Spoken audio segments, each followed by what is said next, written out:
తీసుకెళ్తున్నాను. ఇందాక మిమ్మల్ని తర్వాత ఒక క్వశ్చన్ అడుగుతాను, అది ఇబ్బంది లేదన్నారు. ఇప్పుడు కూడా అదే టాపిక్ క్వశ్చన్. మీ రాజకీయ భవిష్యత్తుకి, మీ రాజకీయ ప్రయాణానికి మీ భర్త రూపంలో, అంటే మీ ఇద్దరికి మధ్యన కొంత ప్రాబ్లం ఉన్నా, ఇది నాకు అడగాలనిపించకపోయినా తప్పదు, కొంత క్లియరెన్స్ కోసం. అంటే ఆయన రూపంలో కొంత వ్యతిరేకత అనేది వస్తుంది, దాన్ని ఎలా ఫేస్ చేయాలి? ఒకటండి, అది ప్యూర్లీ కుటుంబ వ్యవహారం, పర్సనల్ వ్యవహారం. ఇది ప్యూర్లీ పొలిటికల్. ఇక్కడ అనితను చూసో, అనిత వాళ్ళ హస్బెండ్ని చూసో, లేకపోతే లోకల్ నాయకులను చూసో ఈరోజు ఓట్లు వేయడానికి సిద్ధపడట్లే జనాలు.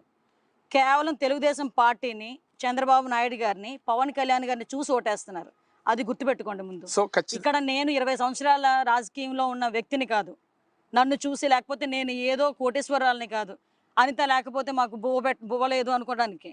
అర్థమైందా? ఇక్కడ చంద్రబాబు నాయుడు గారు లేకపోతే బువ్వలేదు అని ఆలోచించుకుంటారు జనాలు. నియోజకవర్గానికి చూస్తే ముఖ్యంగా మీరు ఒక ఎస్సీ, మరో పక్క చూస్తే కమ్యూనిటీ పరంగా యాదవ్ కమ్యూనిటీ, ఆ కాపు కమ్యూనిటీ, ఇవన్నీ చాలా బలంగా ఉన్నాయి. వీటన్నింటినీ బేస్ చేసుకుని మీరు ఎలా ఇప్పుడు మా ఇంటికి వచ్చారు వినండి. ఇప్పుడు మా ఇంటికి వచ్చారు కదా, ఈడు నా తమ్ముడు, ఈడు కమ్యూనిటీ కాపు, మా అన్న కమ్యూనిటీ కాపు, ఇదిగో మా సోదరులు కమ్యూనిటీ కాపు, ఈడుగో సోదరుడు కమ్యూనిటీ కాపు. అంటే మీ వైపు ఎవరిని పిలవలేదు వాస్తవంగా అయితే, మీ వైపు కాపులందరూ మీ వైపు ఉన్నారని చెప్పడానిక ఎగ్జామ్ మీకు ఇప్పుడు ఆన్ కెమెరా తీసుకొచ్చారు. నా ఇంటి దగ్గరకు వచ్చేసరికి నా జనాలు ఎవరు ఉన్నారో మీరు చూసారు. ఈ రోజు మీరు 5 నిమిషాలు టైం ఇస్తే ఓన్లీ కాపులు 100 మందిని ఇక్కడ నుంచోబెట్టగలను. నేను ఏ రోజు కూడా కమ్యూనిటీ పరంగా నేను రాజకీయం చేయలేదు. వెయిట్ మీరు క్వశ్చన్ అడిగారు కదా, నన్ను ఆన్సర్ కంప్లీట్ చేయనండి. నేను ఒక ఎమ్మెల్యేని, ఒక ఎక్స్ ఎమ్మెల్యేని, ఒక ఎమ్మెల్యేగా పోటీ చేయబోతున్నాను. పోటీ చేయాలనుకునేటప్పుడు 40,000 ఉన్నా 60,000 ఉన్న కాపుల్ని దగ్గర తీసుకోవాలి, 20,000 ఉన్నా 30,000 ఉన్న మత్స్యకారుని దగ్గర తీసుకోవాలి, 30,000 40,000 ఉన్న యాదవుల్ని దగ్గర తీసుకోవాలి, ఎస్సీల దగ్గర తీసుకోవాలి, ముస్లింల దగ్గర తీసుకోవాలి, చాకల్ని దగ్గర తీసుకోవాలి, మంగళని దగ్గర తీసుకోవాలి. ప్రతి ఒక్క పర్సన్ నాకు అవసరమే. ప్రతి ఒక్క పర్సన్కి నేను ఎమ్మెల్యేగా పనిచేయాలని దృక్పథంతో నేను వచ్చిన దాన్ని. మాట్లాడితే ఒక బూచి చూపించడానికి ట్రై చేస్తున్నారు. అరే అనితని ఎదుర్కోవాలనుకుంటే ఎలక్షన్లో రండి, ఓట్ల రూపంలో ఎదుర్కొందాం, అంతే తప్పించి నా మీద ఏదో పర్సనల్గా బురద చల్లేదానికి. అరే నా ఇంట్లోని ఏం వండుకుంటే వాళ్ళకి ఎందుకు, నా ఇంట్లో ఎలా ఉంటే వాళ్ళకి ఎందుకు. ఒకటి విషయం, నిజంగా మీరు అనుకున్నట్టుగా కానీ జనాలు అలా అనేసుకుంటున్నారు, ఇలా అనేసుకుంటున్నారు అనుకుంటే కనుక చాలా క్లియర్గా జనాలని యాక్సెప్ట్ చేయరు. నిన్నగాక మొన్న కోటవరట్లో మీటింగ్ అయింది. కోటవరట్లలో ఒకటే క్లియర్, కోటవరట్లు ఎలాంటిదంటే మ్యాక్సిమం వైఎస్ఆర్సీపీకి ఎడ్జ్ ఉన్న మండలం అని అందరికీ కూడా తెలుసు. అలాంటి మండలంలోనే దగ్గర 10,000 12,000తో లోకేష్ గారి సంకారం మేము చేయగలిగాం. అనిత మీద నిజంగా మీరు అనుకున్న పర్సెప్షన్ ఉంటాయి, ఎందుకు వస్తారు జనాలు?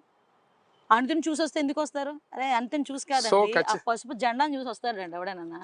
ఏం రాజకీయాలు మాట్లాడతారు? నా చదువును చూసి టికెట్ ఇచ్చిన మహానుభావుడు నిజంగా చంద్రబాబు నాయుడు. అనిత గారు బిగ్గరగా మాట్లాడతారు, గంభీరంగా మాట్లాడతారు, నోరుంది కాబట్టి ఆవిడ సర్వే అవుతున్నారు అనుకోవచ్చా?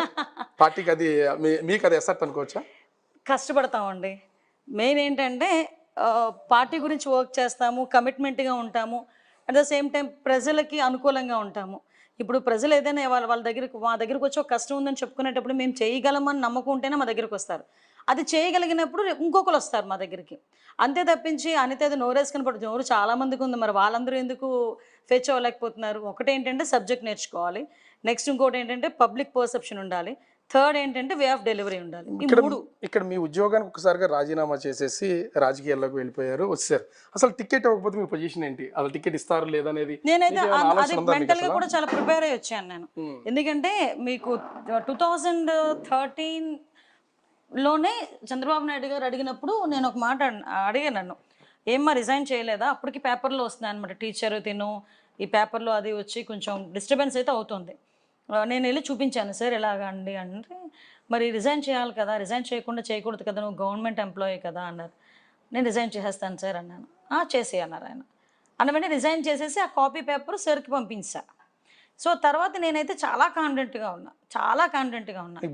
అస్సలు ఏమో మరి ఆయన నాకు అది ఇచ్చిన ధైర్యం, దేవుడు ఇచ్చిన ధైర్యం తెలియదు, కానీ చాలామంది ఆ టైంలో అనితకి టికెట్ రాకపోతే ఎలాగా, లాస్ట్ మినిట్ వరకు అనితకి టికెట్ రాకుండా చేయాలి అనుకున్న సందర్భాల్లో కూడా నేను ఆ టైంలో చంద్రబాబు నాయుడు గారు ఆ రోజు నాకు మాట ఇచ్చారు, ఆ మాట ప్రకారం చంద్రబాబు నాయుడు గారు నాకు టికెట్ ఇచ్చారు. 2014లో మీకు టికెట్ ఇవ్వకపోతే అంతే గారి పొజిషన్ ఏంటి? నేనైతే ఒక మాట అన్నాను మా నాన్నగారితో, అది తప్పో రేటు నాకు తెలియదు, పార్టీ గురించి పనిచేసేటంత ఎక్స్పీరియన్స్ నాకు ఆ టైంలో లేదు. ఎందుకంటే నేను వచ్చి 2013 to 14 మధ్యలోని నా హార్డ్లీ 9 months బిఫోర్ నాకు ఇన్ఛార్జ్ ఇచ్చిన తర్వాత 9 monthsకి ఎలక్షన్ వచ్చేసింది. మా నాన్నగారు నన్ను పిలిచి ఒకటే అడిగారు, పిల్లల భవిష్యత్తు గురించి ఆలోచించావా?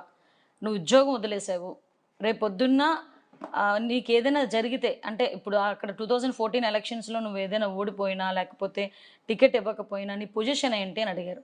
డాడీ పార్టీ గురించి ఏం చేస్తానో ఏంటో నాకు తెలియదు, కానీ నాకు ఒక అవకాశం ఇవ్వండి. మా నాన్నగారిని అలా కన్విన్స్ చేసుకున్నా. ఒకవేళ నిజంగా మీరు చెప్పినట్టే జరిగితే మీకు భయం అనిపించింది? అస్సలు ఏమో మరి ఆయన నాకు అది ఇచ్చిన ధైర్యం, దేవుడు ఇచ్చిన ధైర్యం తెలియదు, కానీ చాలామంది ఆ టైంలో అనిత నీకు టికెట్ రాకపోతే ఎలాగా, లాస్ట్ మినిట్ వరకు అనితకి టికెట్ రాకుండా చేయాలి అనుకున్న సందర్భాల్లో కూడా నేను ఆ టైంలో చంద్రబాబు నాయుడు గారు ఆ రోజు నాకు మాట ఇచ్చారు. ఆ మాట ప్రకారం చంద్రబాబు నాయుడు గారు నాకు టికెట్ ఇచ్చారు. 2014లో మీకు టికెట్ ఇవ్వకపోతే అనిత గారి పొజిషన్ ఏంటి? Yes, party exactly. కోసం పనిచేసేవాళ్ళ? నేనైతే ఒక మాట అన్నాను మా నాన్నగారితో, అది తప్పో రేటో నాకు తెలియదు. పార్టీ గురించి పనిచేసేటంత ఎక్స్పీరియన్స్ నాకు ఆ టైంలో లేదు. ఎందుకంటే నేను వచ్చి 2013 to 14 మధ్యలోనే నా హార్డ్లీ 9 months బిఫోర్ నాకు ఇన్ఛార్జ్ ఇచ్చిన తర్వాత 9 monthsకి ఎలక్షన్ వచ్చేసింది. మా నాన్నగారు నన్ను పిలిచి ఒకటే అడిగారు, పిల్లల భవిష్యత్తు గురించి ఆలోచించావా, నువ్వు ఉద్యోగం వదిలేసావు, రేపొద్దున్న నీకు ఏదైనా జరిగితే, అంటే ఇప్పుడు అక్కడ 2014 ఎలక్షన్స్లో నువ్వు ఏదైనా ఓడిపోయినా లేకపోతే టికెట్ ఇవ్వకపోయినా నీ పొజిషన్ ఏంటి అని అడిగారు. డాడీ పార్టీ గురించి ఏం చేస్తానో ఏంటో నాకు తెలియదు, కానీ నాకు ఒక అవకాశం ఇవ్వండి. మా నాన్నగారిని అలా కన్విన్స్ చేసుకున్నా.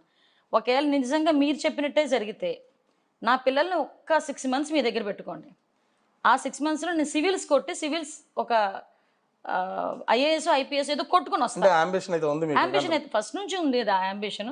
బట్ నేను ఫీల్డ్ సడన్గా మారేసరికి ఇంకా ఆటోమేటిక్గా నేను అది సెకండ్ ఆప్షన్ కింద పెట్టుకున్నాను, డెఫినెట్గా పెట్టుకున్నాను. ఇప్పుడు 2014లో విజయం సాధించారు.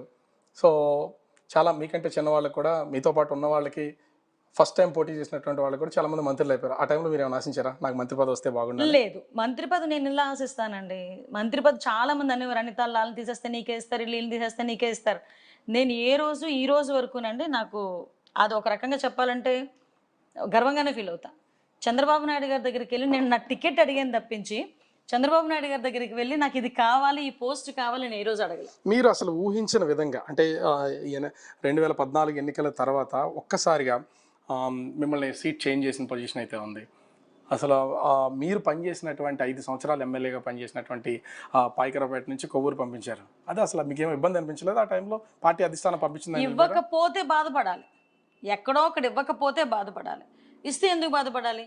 ఇచ్చేటప్పుడు కూడా నా నాయకుడు నన్ను పిలిచి డబ్బులు కూడా చూడకుండా నన్ను పిలిచి ఈ పొజిషన్ వరకు కూర్చోబెట్టిన నా నాయకుడు, అనిత నువ్వు అసెంబ్లీలో ఉండాలి, నువ్వు అసెంబ్లీలో ఉండాలంటే డెఫినెట్గా నెగ్గాలి, కొవ్వూరు అయితే నెగ్గుతావు, సో నేను కొవ్వూరు పంపిద్దాం అనుకుంటున్నాను, నువ్వేం చేద్దాం నీ ఉద్దేశం ఏంటి అన్నారు. నేను ఈ రోజు వరకు చంద్రబాబు నాయుడు గారు ఇక్కడ నుంచి దూకంటే దూకుతా, ఇక్కడ నుంచి అంటే నుంచి. కానీ అది మీ నాయకుడు చేసినట్టు తప్పని అనిపించలేదు? మీరు అక్కడికి వెళ్ళారు, ఒకవేళ 5 సంవత్సరాలు ఇక్కడ సేవ చేశారు కాబట్టి గెలిచే అవకాశం ఉండొచ్చు, అక్కడికి వెళ్ళి ఓటమి చెందారు ఉండొచ్చు. నేను గెలుస్తాను ఇక్కడ కనుక పోటీ చేస్తుంటే డెఫినెట్గా గెలిచేదాన్ని అన్న నమ్మకం ఇప్పుడు కూడా ఘంటాపథంగా చెప్తాను. ఎందుకంటే నేను 2014 to 19 నేను కేవలం అనిత మార్క్ ఉండాలి, తెలుగుదేశం పార్టీ మార్క్ ఉండాలని ఒకే ఒక కాన్సెప్ట్తో పనిచేశాను.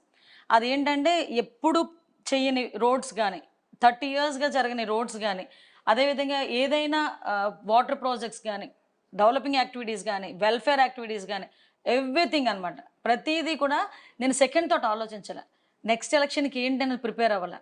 కేవలం అనిత మార్క్ ఉండాలి, టీడీపీ మార్క్ ఉండాలి అనుకున్న అరౌండ్ 1000 to 1500 crores మధ్యలో నేను డెవలపింగ్ యాక్టివిటీస్ చేసుకున్నా, డెవలపింగ్ వెల్ఫేర్ యాక్టివిటీస్ చేసుకున్నా. సో 2014, 19 అయిపోయింది. ఇప్పుడు నెక్స్ట్ ఎలక్షన్ కోసం మీరు పోరాటం చేస్తూనే